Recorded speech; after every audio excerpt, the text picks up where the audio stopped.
Hello friends, welcome back to our channel crazy kitchen. ఈరోజు మనం ఇంట్లోనే ఈజీగా మరమరాల మిక్స్చర్ తయారు చేసుకోవచ్చు అండి. అది చాలా క్రంచీగా, టేస్టీగా, ఈజీగా చేసుకోవచ్చు. నేను చెప్పినట్లు కనుక ఇలా మరమరాల మిక్స్చర్ చేసుకున్నారంటే బయట షాప్లో దొరికే మిక్స్చర్ కంటే కూడా చాలా అంటే చాలా టేస్టీగా ఉంటుంది. ట్రస్ట్ మీ, నేను చెప్పినట్లు ఇలా ఇంగ్రీడియంట్స్తో చేసుకోండి, చాలా బాగుంటుంది. ఇంకా ఇంట్లో చేసుకోవటం వల్ల మనకి హెల్దీ కూడాను.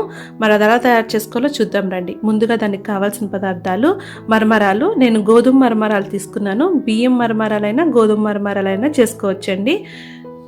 సాల్ట్, రుచికి సరిపడినంత ఉప్పు వేసుకోవాలి. అలాగే 1 టేబుల్ స్పూన్ ఎండుమిర్చి కారం, 1/2 కప్పు వేరుశెనగ గుళ్ళు లేదా పల్లీలు, 1/2 కప్పు వేయించిన శనగపప్పు, 3 టేబుల్ స్పూన్లు ఎండు కొబ్బరి పొడి. ఎండు కొబ్బరిల పొడి తీసుకోవచ్చు లేదా చిన్న ముక్కలుగా చేసి తీసుకోవచ్చు. వేయించిన జీలకర్రని పొడి చేసుకొని ఇలాగ 1/2 టీ స్పూన్ తీసుకోవాలి. కొంచెం పసుపు, 2 రెమ్మల కరివేపాకుని ఇలా నీళ్ళతో కడిగి సిద్ధంగా ఉంచుకోవాలి. ఇంకా ఆయిల్. ఇవి కావాల్సిన పదార్థాలు. ఇప్పుడు తయారీ విధానం చూద్దాము. స్టవ్ ఆన్ చేసుకొని బాండీ పెట్టుకొని దాంట్లో 2 టేబుల్ స్పూన్ల ఆయిల్ వేసుకొని కొంచెం అంటే 1/2 టీ స్పూన్ పసుపు వేసుకొని వేయించుకోవాలి. స్టవ్ లో ఫ్లేమ్లోనే పెట్టుకోండి. తర్వాత మరమరాలు వేసుకొని వేయించుకోవాలి. మరమరాలు లో ఫ్లేమ్లో ఒక 5 నిమిషాలు వేయించుకోవాలి. అప్పుడు అవి ఇలా కరకరలాడుతూ అవుతాయి. మనకి ప్రెస్ చేస్తే ఇలా క్రంచీగా కనిపిస్తాయి అన్నమాట. తర్వాత వీటి కలర్ కూడా లైట్గా చేంజ్ అవుతుంది. అప్పుడు స్టవ్ ఆఫ్ చేసుకొని వీటిని ఒక గిన్నెలోకి తీసుకోండి. తర్వాత మళ్ళీ స్టవ్ ఆన్ చేసుకొని బాండీ పెట్టుకొని దీంట్లో 4 టేబుల్ స్పూన్లు ఆయిల్ వేసుకోవాలి. ఆయిల్ కొంచెం ఎక్కువ తీసుకుంటున్నాం, ఎందుకంటే మనం వేసే ఇంగ్రీడియంట్స్ ఈ తాలింపు అంతా బాగా ఫ్రై అవ్వాలి కాబట్టి కొంచెం ఆయిల్ ఎక్కువ తీసుకున్నాము.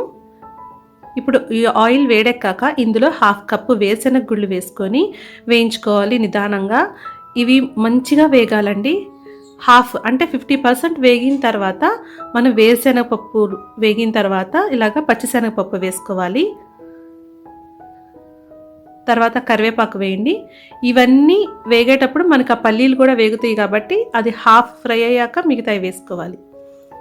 తర్వాత ఎండు కొబ్బరి పొడి వేసుకోవాలి. ఈ ఎండు కొబ్బరి పొడి, జీలకర్ర పొడి మనకి మసాలాకి మంచి టేస్ట్ ఇస్తాయి. తర్వాత ఇవన్నీ వేగిన తర్వాత మనం ఒక ప్లేట్లోకి తీసుకోవాలి. ఆ మరమరాల మిక్స్చర్ మీదకే తీసుకొని ఇప్పుడు వేడివేడిగా ఉన్నప్పుడే మనం ఎండుమిర్చి కారాన్ని 1 టేబుల్ స్పూన్ తీసుకుంటున్నాము. అలాగే రుచికి సరిపడినంత సాల్ట్, అంటే ఇక్కడ నేను 1/2 టేబుల్ స్పూన్ సాల్ట్ వేశాను.